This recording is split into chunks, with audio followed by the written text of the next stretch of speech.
Okay, we're going to be studying the poem London by William Blake, and this PowerPoint is going to last 4 lessons. 4 lessons is what you should spend on this PowerPoint. And we're going to start off Lesson 1. Lesson 1 is going to be looking at the context of this poem. So this is William Blake, the poet, and it's important that we look at the context of this poem in order for you to understand the messages and the meaning in the poem. So the context is a key term that you need to know, and it's literally how the social and historical context of the background of the poem and the life of William Blake affects the meaning in the poem. We're also going to introduce the term enlightenment. So William Blake, he was a poet and also an artist who specialised in religious imagery, but he rejected the established religion for a number of reasons. He criticised the church. One of the main reasons Blake rejected the Church of England was its failure to help children in London who were forced to work. So he believed it was an institution that would be helping society, and he didn't see that. Okay, you might want to pause this slide to have a look at this information, because at the end of this lesson I'm going to ask you to create a mind map of all the context issues. So this is William Blake. He was born in London in 1757 and grew up without a formal education. As a child, the Bible was very influential in his formative years and influenced his work in later life. As a boy and into adulthood, Blake saw visions. At the age of 4, he saw a vision of God's head in a window, and later life saw a vision of the prophet Ezekiel and a number of visions of angels. Blake was a talented artist as well as a poet, and during his lifetime made his living as an engraver. He was considered by some of his contemporaries as mad and was well known for having radical and eccentric ideas. Blake was very anti-authoritarian and once put on trial for treason, unsuccessfully, for swearing at a soldier. The poem London appeared in 1794, but Blake did not enjoy critical success in his lifetime and died penniless in 1827.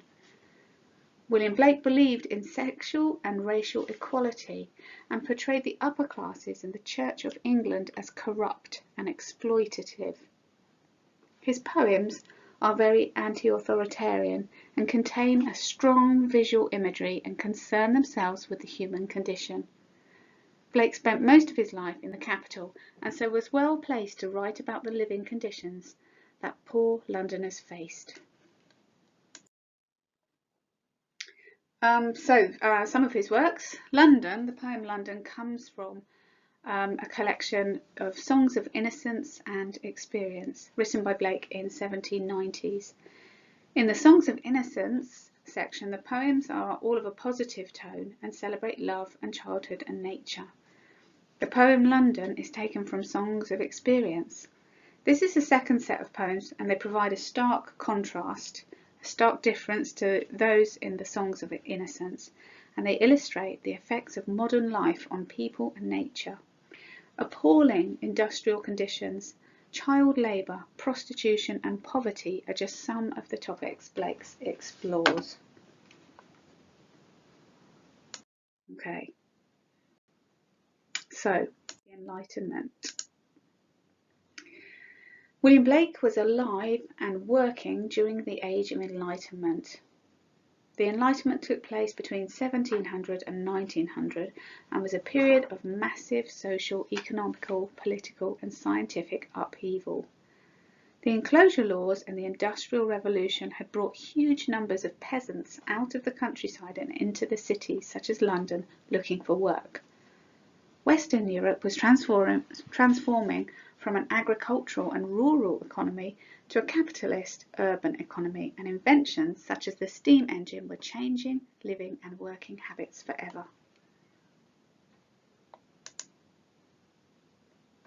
The late 1700s was a time of great political unrest. This was the time of revolutions in America and France, and in Britain many feared a similar revolt at home.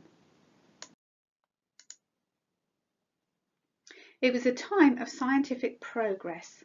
Isaac Newton's theories of the world were being more widely accepted, and the importance of reason overtook the more superstitious attitudes of the past. The Enlightenment brought new concepts and beliefs, such as the superiority of reason above superstition, a movement away from monarchy to democracy, abolition of the slave trade, and more religious tolerance, concern with social justice, equality for women, and a higher importance placed upon education.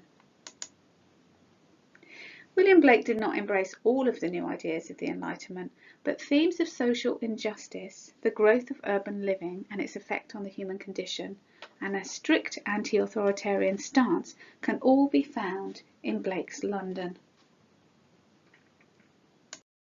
Okay, so for this lesson, those are the context issues that I wanted to cover for this lesson.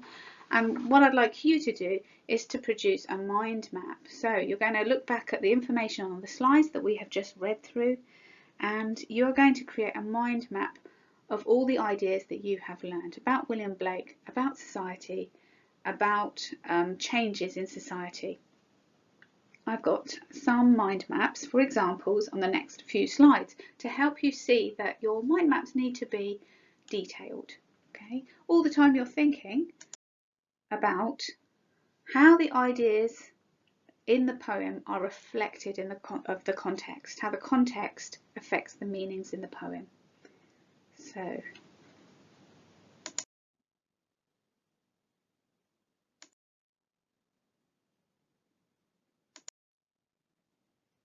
okay, lesson 2. So in this lesson we are going to look at the message of William Blake's poem London. What is the message and the big ideas that he's trying to get across? So we want to look at the ideas in the poem. We want to think about the tone of the poem, and the tone of the poem is triggered by the writer's attitude. So William Blake's attitudes and perceptions will affect the tone of the poem. And then finally, I want you to be able to go through this poem and identify and select the writer's methods. The writer's methods are anything that the writer has done on purpose to affect the reader. Right, so I want you to pause the PowerPoint and just have a think at the moment. What is your impression of London? What do you think about when you think about London?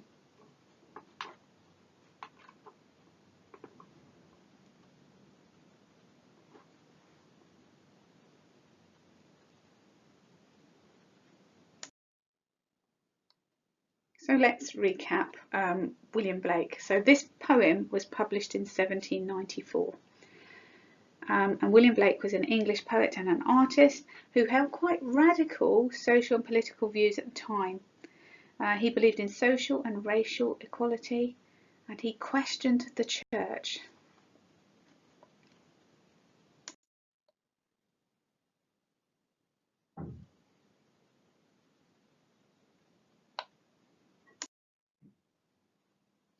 I'd like you to pause the PowerPoint and watch this short film clip on the poem.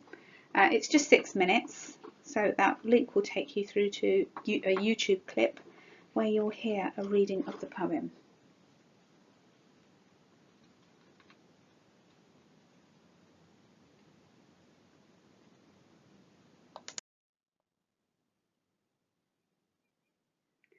Okay, and this is the poem London by William Blake.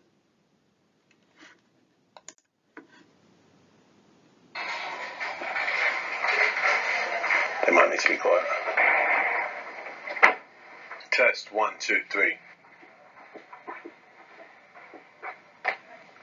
I wandered through each chartered street, near where the chartered Thames does flow, and marking every face I meet, marks of weakness, marks of woe.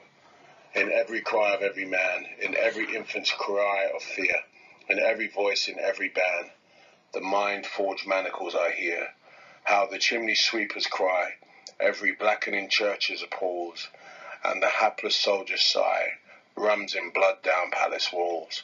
But most through midnight streets I hear, how the youthful harlots curse, blast the newborn infant's tear, and blights with plagues the marriage hearse.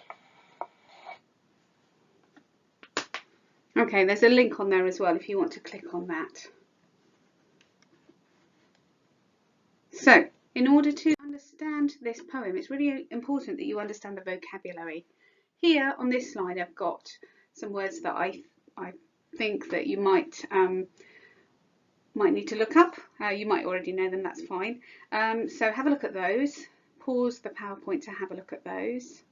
Look at their descriptions. Mind-forged manacles is often a one that we get asked about. So manacles are like handcuffs, but this is a metaphoric, and these are manacles of the mind, so people's mental perception of being trapped. And also have a look through the rest of the poem. If there's anything that I've missed that you don't know, it's really important that you look those words up. Right, so the meaning, what is this poem about? And what I want you to do now is pause this PowerPoint and answer these questions in full. Okay, that means that you use part of the question as part of your answer. So, what is the narrator describing? So you'd start your answer, the narrator is describing, and then answer that question. What does the first stanza is a verse in a poem, like a paragraph. What does the first stanza tell you the speaker is doing? Okay, the first stanza tells me the speaker is, and then you put your answer. What happens everywhere he goes? Who are suffering? Who is responsible for the suffering? Okay, so pause the PowerPoint and write your answers.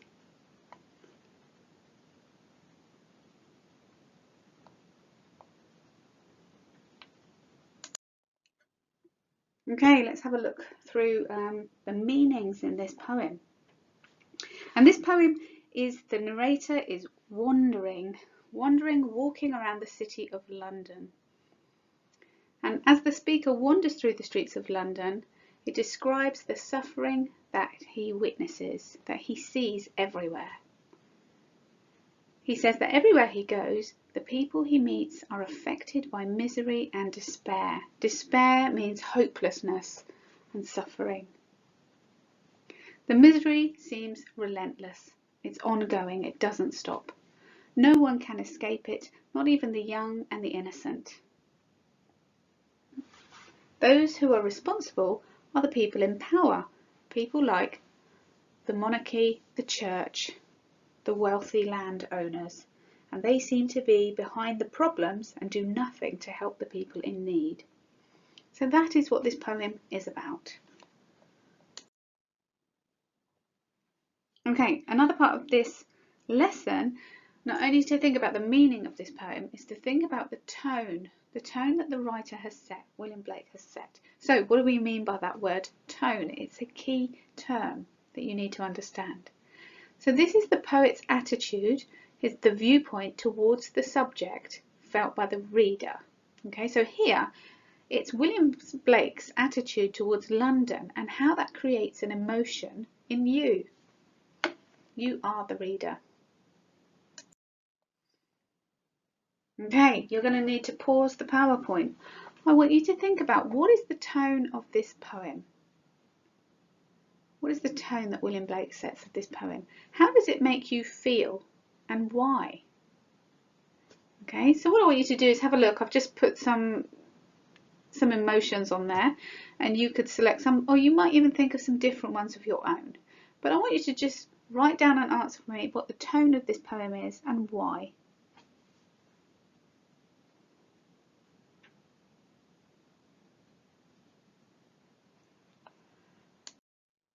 Okay, We're going to start thinking about why. What is the language that the writer is using? And I want you to, you're going to be identifying language, you're going to be finding language, but you do need to know your poetic devices. So this slide, I want you to look at those poetic techniques down the left hand side, and I want you to match them up with the definition on the right hand side. It's really important you know your poetic techniques, so if you don't, you need to go and revise those, okay?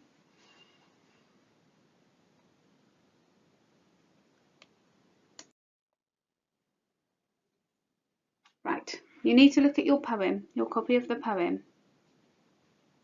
And what I'd like you to do, you can highlight or you can just underline. That's fine, it doesn't matter. What you're doing when you're highlighting or underlining, you're learning to select. So I want you to pick out words and phrases that stand out to you. Okay? Don't panic about that. If they stand out to you, you are the reader, that's fine. That's what I want you to do. But then I want you to think about why. Why do they stand out? Are there any poetic techniques that Blake is using? Is it quite emotive? Does it create quite a strong visual image in your mind? So once you have highlighted, it's really important that you can annotate, and that means make little notes next to what you have highlighted. What does your highlighting suggest? What does it make you think and feel? How does it make you think and feel? And that's what you write down, any suggested meanings. Okay, so you're learning to make comments on the writer's methods. What I'd like you to also to do is to look for the repetition in the poem. Anything that's repeated, highlight that. And then in your mind be thinking why? Why is Blake doing that? And also find some examples of rhyme. Rhyme where the words sound the same. Find examples of rhyme and think, why is he doing that?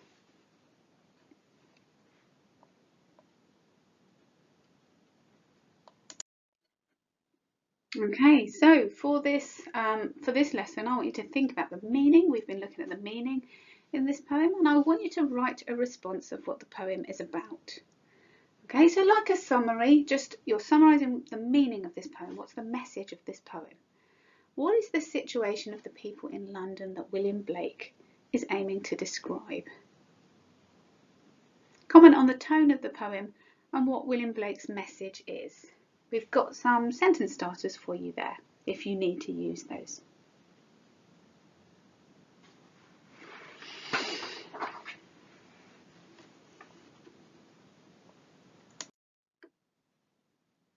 Okay, so this is lesson 3, and in lesson 3 we are going to be analysing language. Okay, so we're going to be looking at the meaning of the poem and the writer's use of language, the writer's methods, anything the writer has done on purpose to have an effect on the reader. And we're going to analyse, and that means we're going to think about what the effect of that language, what does it suggest, how does it make you think and feel. We have some key terms which are really important for you. It's important that you can use the language of poetry when you're writing about poetry. Okay, so a stanza is a verse in a poem. A quatrain is a 4-line stanza. I think you can remember that by quarter, quatrain, 4-line stanza. Rhyme are words that have similar sounds. And a rhyme scheme is where you can label the words that rhyme with each other. For example, if a poem's first and third lines rhyme, you should label those A. And if the second and fourth lines of the poem rhyme, label these B. And then your poem has an A-B rhyme scheme. Okay, so here's an extension term, iambic tetrameter. Okay, so you might remember our iambic pentameter from the Shakespeare that we study. Iambic tetrameter is got 4 iambs per line, okay, and that means that's 8 syllables per line.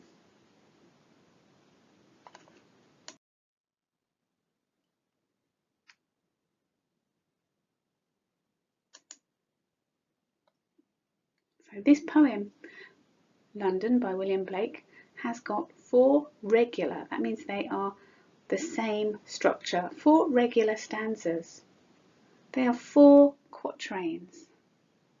He's using iambic tetrameter, and there is a regular rhyme scheme, A, B, A, B.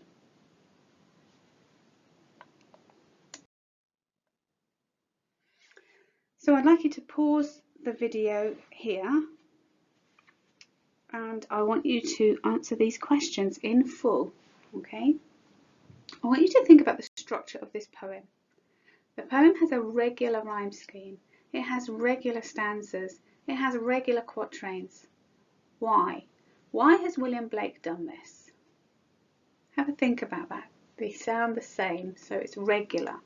Why has he done this? And then just take this answer further. How does it make you think and feel? What's the tone there? Okay, pause the PowerPoint and write your answers down.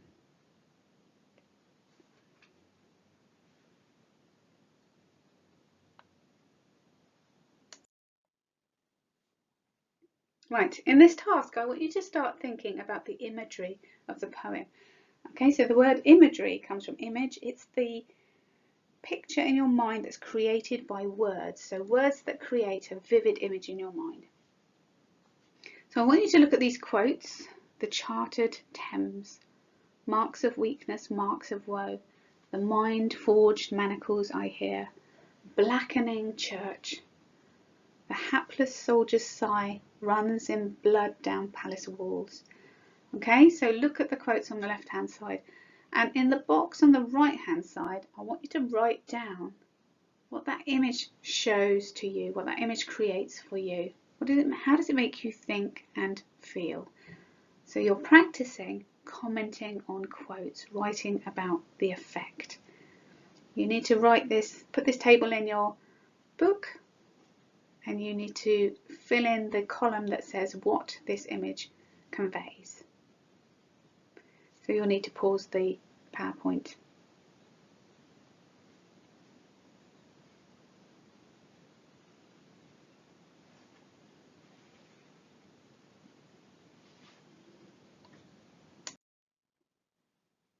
Okay, with this table we've got some techniques here. So you can see the technique and you can see the quote with the technique in it. What I want you to do in that analysis column, I want you to write down what is suggested by that technique. The blackening church. That's something you would expect to read. What's William Blake doing with the language there? How does it make you think and feel? Okay, so pause the PowerPoint and complete that table.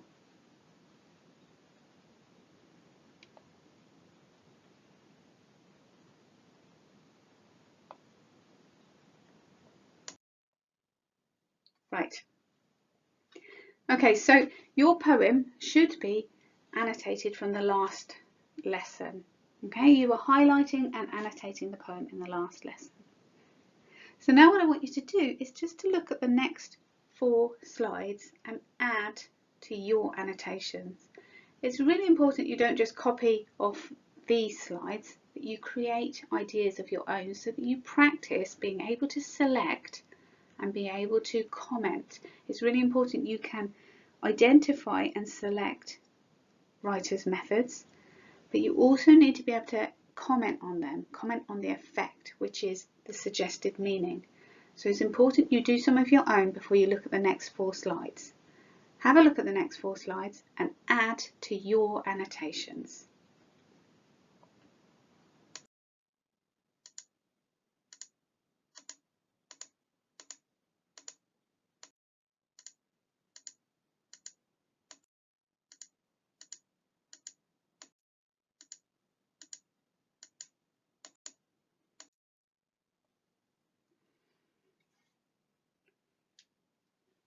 Okay, so now we've looked at the poem, we've highlighted the poem, we've commented on the poem. I want you to answer these questions in full sentences. Why do you think the poem is written in the first person perspective? What is the effect of the repetition in the poem? What does the phrase "mind forged manacles" suggest about the people of London? What is the effect of setting the final stanza on midnight streets?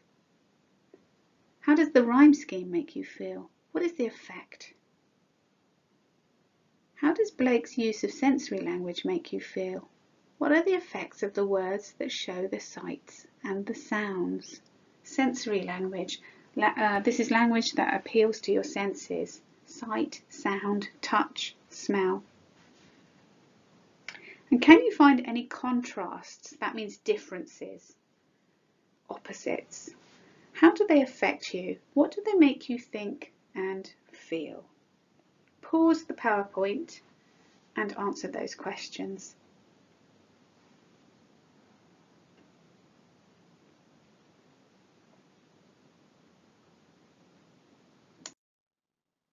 Right, this is an extension task. There are themes of anger and hopelessness in this poem. Find examples of themes of anger and hopelessness.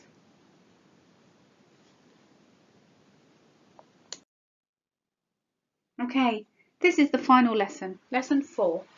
And this lesson is about planning and creating a poetry comparison. So you're going to be comparing the poem London with the poem Ozymandias. And it's really important to remember that when you do a comparison, you are literally just putting one piece of writing against another. Okay? You need to be able to understand the connections between the poem, what links them, what makes them similar, what makes them different. You need to be able to analyse and comment on the effect of the writer's methods. And you need to be able to evaluate the writer's intentions. So let's begin. This is your question. I want you to compare the presentation of power in the poems Ozymandias by Percy Shelley and London by William Blake. You're literally thinking about how does William Blake show power in his poem and how does Percy Shelley show power in his poem Ozymandias.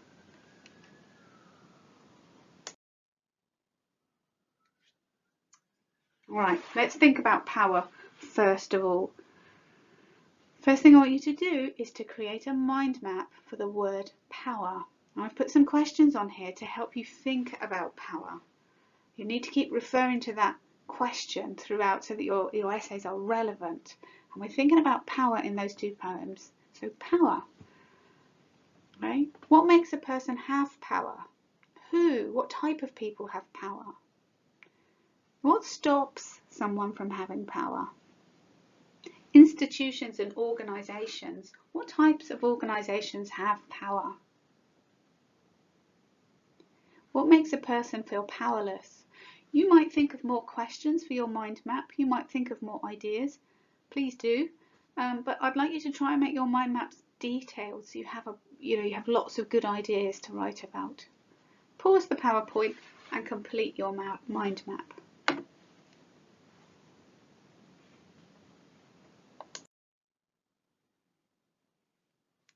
Right, let's think about power in relation to the two poems.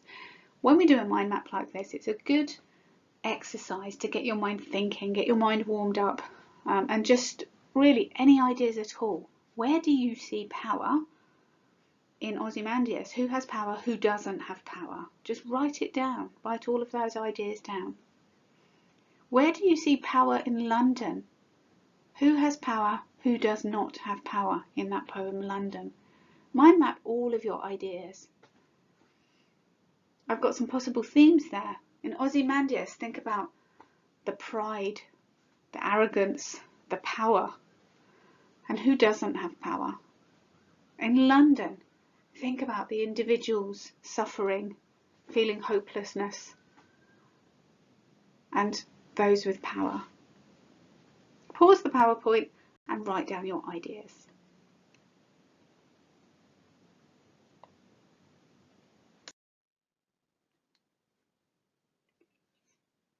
Okay, it's really important that you can create some topic sentences, your main ideas, okay?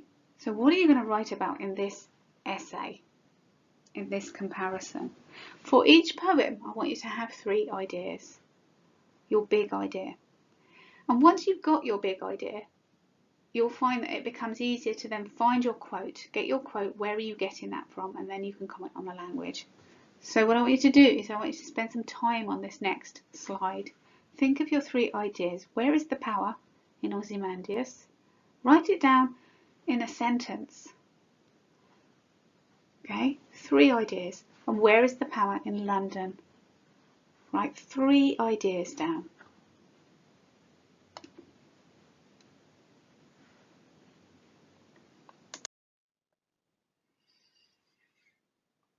Okay, now remember, you have to have relevant quotes. Your quotes have to fit your idea. Okay, when I say pick the best quotes, I mean pick the quotes with great imagery, or with, you know, great techniques but really good imagery in it. When you pick the best quotes, your analysis becomes easy. Okay, so look at your idea and then look at your poem and pick the best quotes. When you pick the best quotes, it will make you can make your analysis more detailed. You can have much more to say about it. So be selective. When you highlight, you are learning to select. Now, be selective even further and pick the best quotes.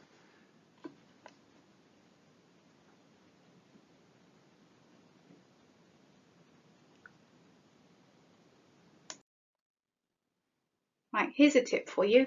Use embedded quotes. This means the quote becomes part of your sentence. It's an efficient way of writing, but it just reads very well. Okay, so I'm going to read you this paragraph now, and this is an example of a comparative paragraph. Both Ozymandias and London use examples of powerlessness and suffering to represent suffering on a wider scale. In London, the speaker hears the cry of the chimney sweeper and the sigh of a hapless soldier. Both seem isolated and have no one to help them. The lines that describe these people in the 3rd stanza rhyme, which connects the individuals and hints that they are perhaps used by Blake to represent all of those who are powerless and suffering in the city. Similarly, Shelley presents a civilization who have suffered under an arrogant tyrant, Ozymandias who has a sneer of cold command. Ozymandias is depicted as a cruel and heartless leader through the harsh, cutting, alliterative sounds, and the word sneer suggests a mocking disdain towards the powerless, lower-class people under his control. Okay, so we've compared with the word similarly, and we've used embedded quotes.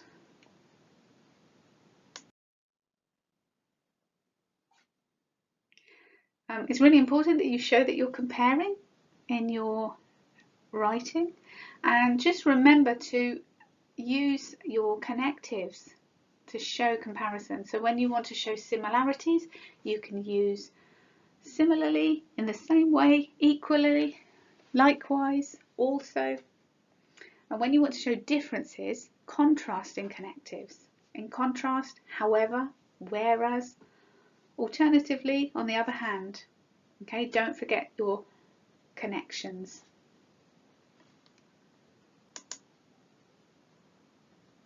Okay. Right, and that's your 4 lessons. Okay, this is the task. Compare the presentation of power in the poems Ozymandias by Percy Shelley and London by William Blake. Be confident, you'll be brilliant.